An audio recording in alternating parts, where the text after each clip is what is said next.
Hello, welcome to this video, which is all about getting metal tones out of Amplitube 4.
Okay, metal tones with Amplitube 4.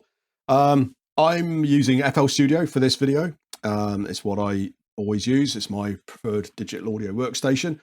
You could just as easily use Reason or Cubase or Reaper or even standalone Amplitube 4. That has a standalone mode, I believe.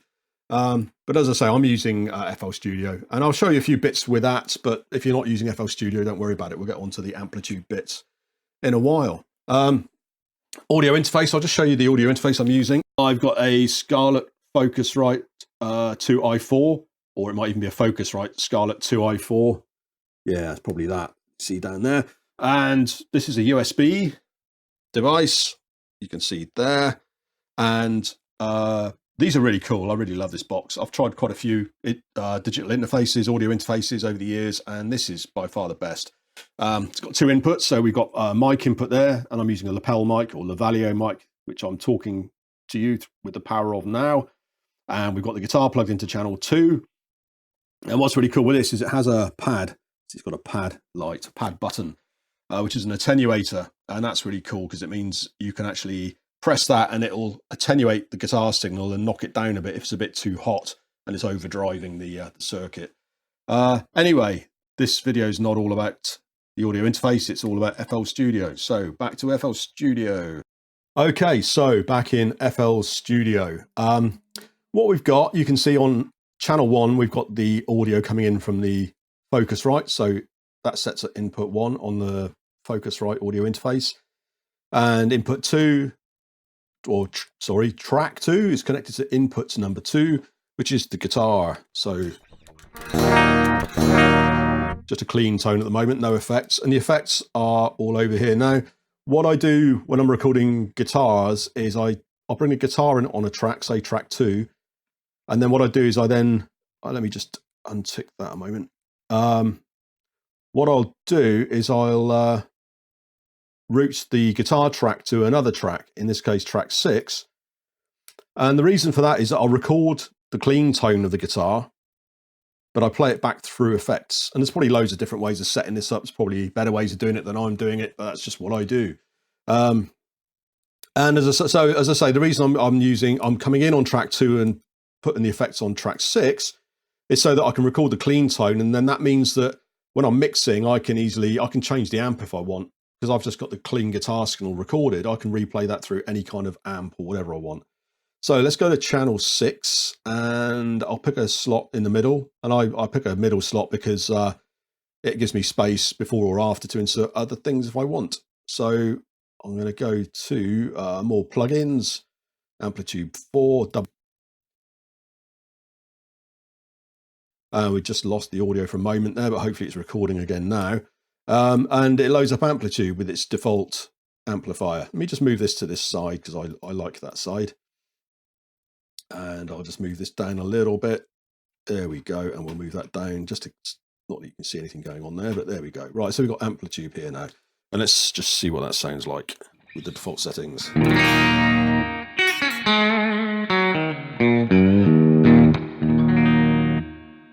Surf's up, boys. Right, okay. Yeah, that's not what we're looking for. So what I'm going to do is I'm going to show you what I like as a setup. This is just me. This is just what makes me grin. You've got to choose what makes you grin. I can't tell you what tone to use, but if you like the sort of tone I've got, this is how I go about getting it. So with the amp, let's get rid of this American Tube Clean thing, and we'll replace that straight away with an Engl Powerball. Oh, there we are. We're getting there already, look.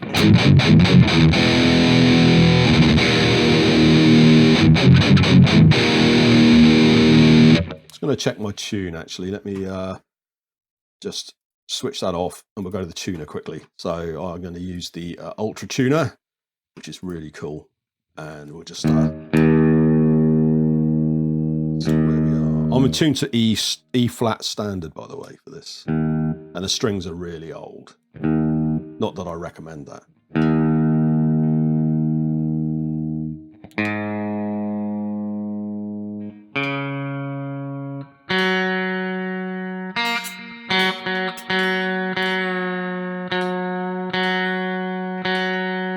Ah, the fun of listening to someone tune up. Feel free to loop this bit if you enjoy it.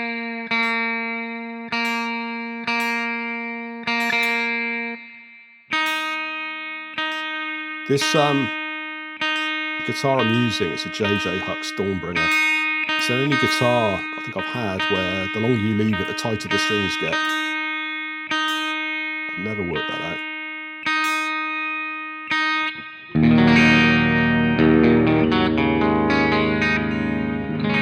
Okay, right, tunage done. Okay, back to the amp. So we got our amp, and the amp, I'm just going to basically set everything at 12 o'clock. Because that's a good place to start. And we'll turn it back on.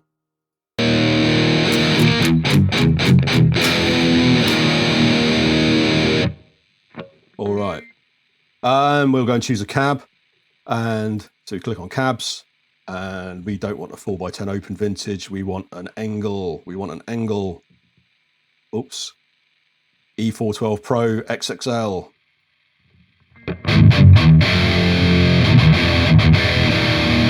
Oh, that's a lot darker. That's cool. What I found with Amplitube is that hang on.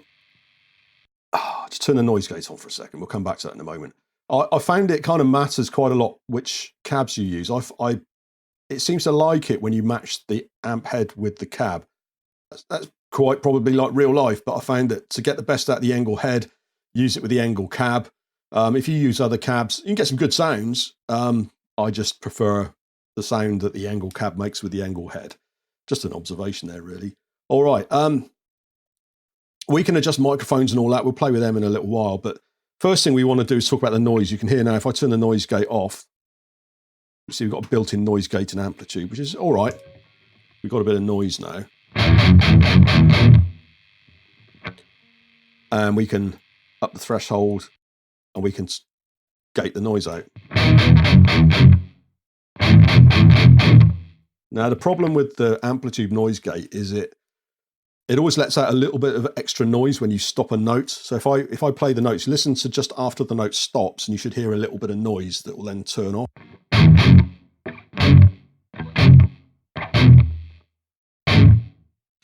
And you can't really get rid of it if you turn the release right the way down to 20 milliseconds. And yeah, it's not great. You could probably play around with the threshold, but if you remember cranking the threshold up, you're going to start losing tone. It's going to eat into your sound. So what I do to get around that is I bought a pedal. And that's not pedals. This is pedals. Yeah, so I bought a pedal. And it's a Dimebag Darrell Dime noise gate. And this is awesome. Turn that up to there. Hold the silence, and now when I play, listen to the end of the note. This time, listen to the end of the note when I don't fluff it at the end.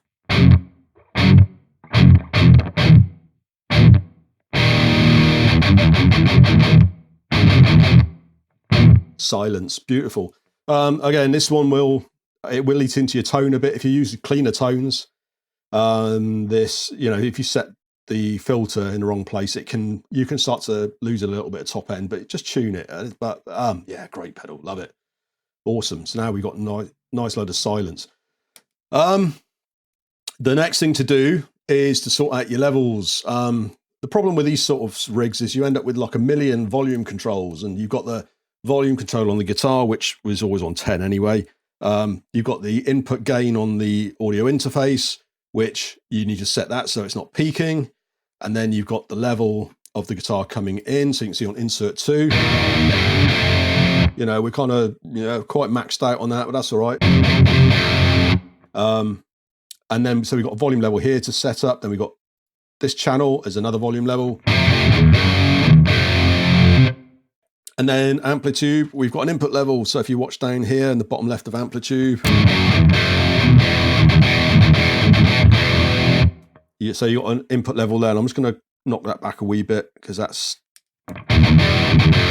going a little bit into the red.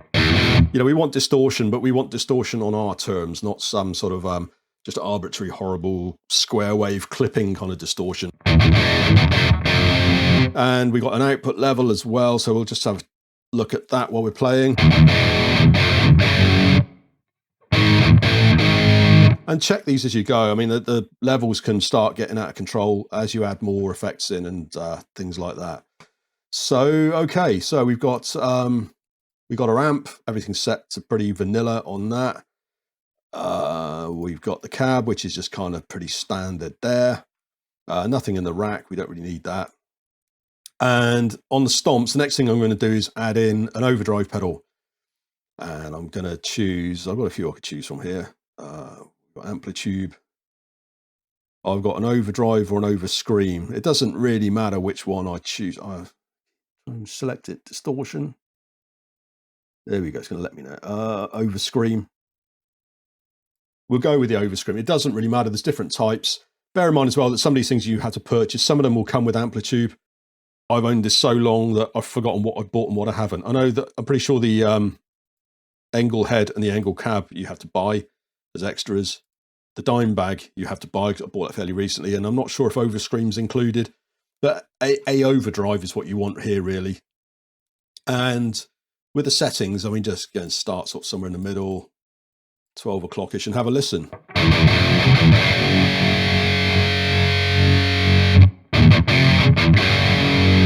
So just listen between the two. I'll sort of A and B them a little bit. The reason we're putting the overscream in there is to give it just that extra kind of drive, gives it that extra crunch. It shapes the tone a little bit. It just makes it sound more meaty, really. We're not looking for tons more distortion, but it just kind of tightens it up a bit. So I'll play a little bit and I'll sort of flip between the two.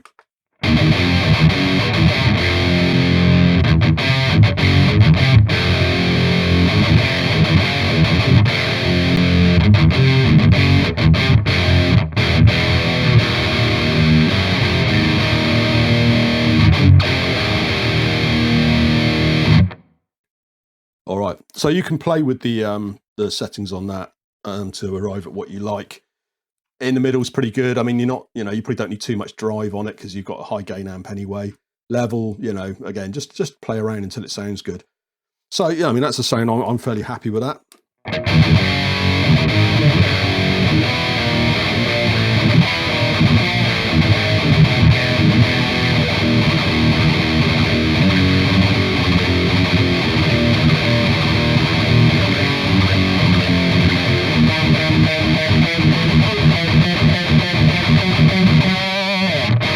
Yeah, that's not too bad, not too bad. That's making me grin a wee bit. There's a few things we can do. So now we've got the basic tone, we can have a bit of a play with it. And on the amp, we can see what some of these things sound like. I'm probably not going to shape it too much on the amp because I'm quite happy with the tone as it is. You find that if you like come in here and take the mids down.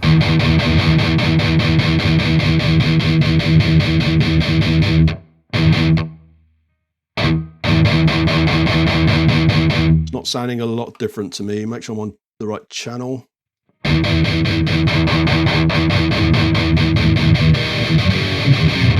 Yeah, that's all right, just sanity check, so that is working. Then we take it all out. And that sounds really dark and great, but it would be lost in a mix. And if I put it in the middle, you get, you know, it's not a million miles apart. So remove all the mids at your peril. I know everybody says that these days, and people say you need mids. Well, yeah, I mean, you need whatever sounds good to you. If you like it with no mids, go for it, you know, make it work. But say, have a play.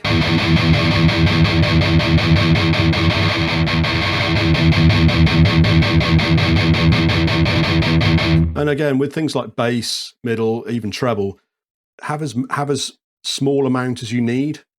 You know, like if you notice as I move the bass up and down, when it gets beyond about halfway, it doesn't really add anything to the tone.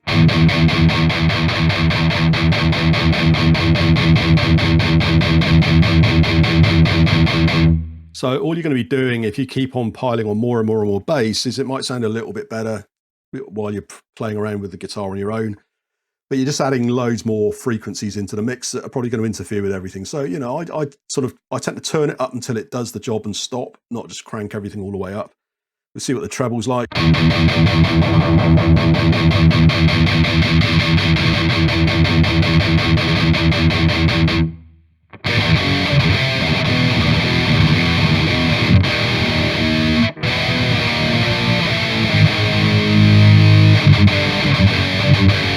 Okay, you see the output's clipping a little bit there, so we'll just bring the master down.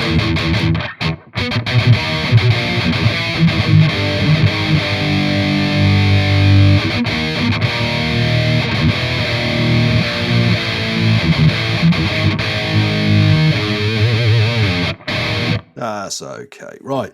Now you've got presence and D-punch. Now, I've no idea what a D-punch is. I've never received one of those, luckily. Let's have a play with that.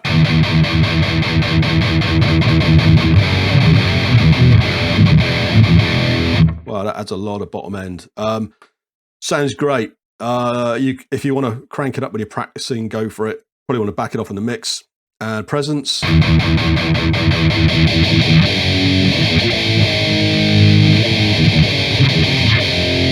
Well, that's doing that dime bag pickup a lot of justice.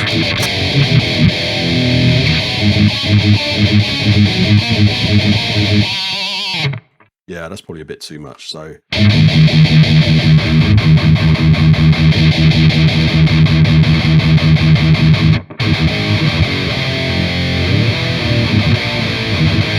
Yeah, it's getting a bit kind of saturated now. But that's all right, we're having fun. That's, you know, we're just playing. Remember, you know, when we come to do a mix with this, you're going to use a different set of tones. This really is just for, you know, the sound we're getting here is really just for having a bit of a laugh with it, making you grin and having a practice on. You know, you're probably not going to want everything quite so insane when you're mixing it, but you can do that. You record the clean channel and then you can just change your effects as you want. So let's just keep an eye on the output level. I think that might have crept up a bit. Ah, that's okay. Right. Not sure I want the presence up that high. Take it back a wee bit. Take that off a little.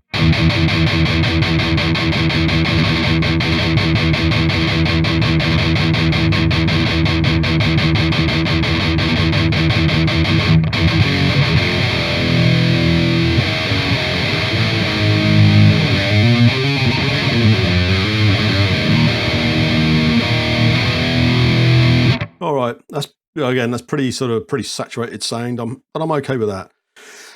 Right, the next thing you can have fun with. I mean, you can put all kinds of effects on and things if you wanted echoes, delays, reverbs, and all that malarkey. But quite a fun one is on the amp simulator, the cab simulator. So we'll go to the cab. You've got a lot of control over your sound here as well. You can really hone your sound in. So if you click on, you can change the speakers on Amplitude 4. You can choose what speakers you want in the amp.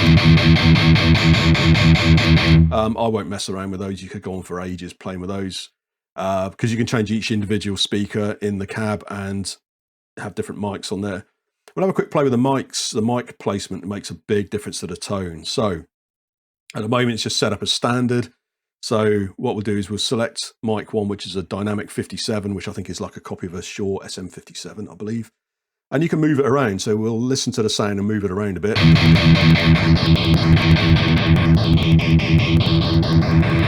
So as you can hear, I mean, you can really massively change the tone with that.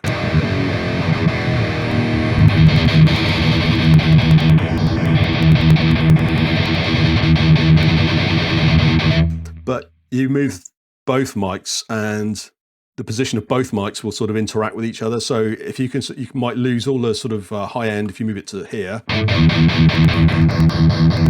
But then if you adjust the other mic, you can sort of bring it back. So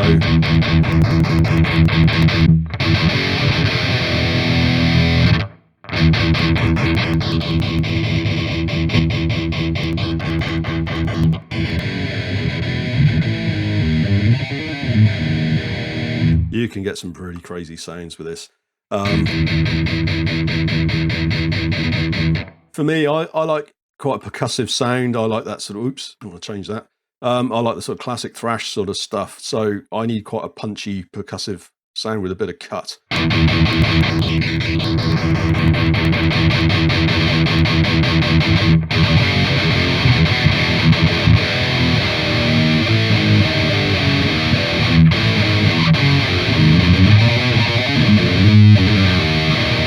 The master's peaking a wee bit. Let's just take that down a touch.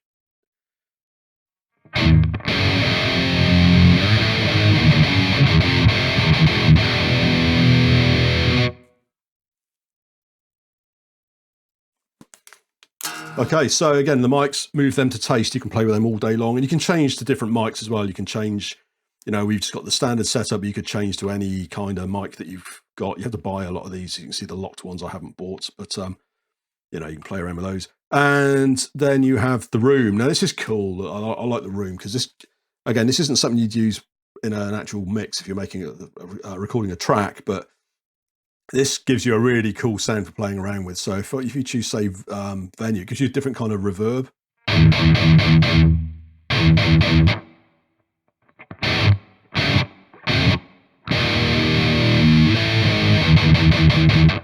And what you can do is you can set the separation of the two speakers here.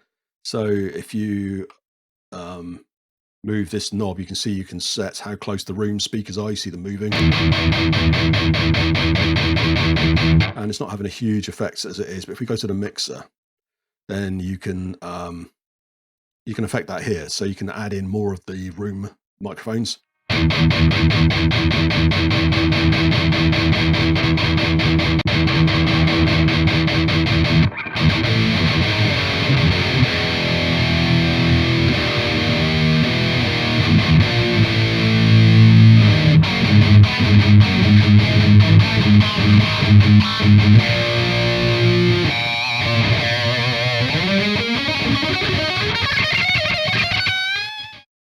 Yeah, right. So it's a bit over the top, but we're having fun, you know. So I'm not saying use this in a mix or live or anything like that, but you know, you can get some really big, massive sounds. Let's back it off a little bit.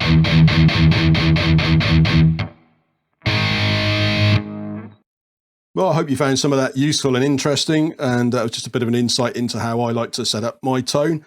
And until next time, thanks for watching.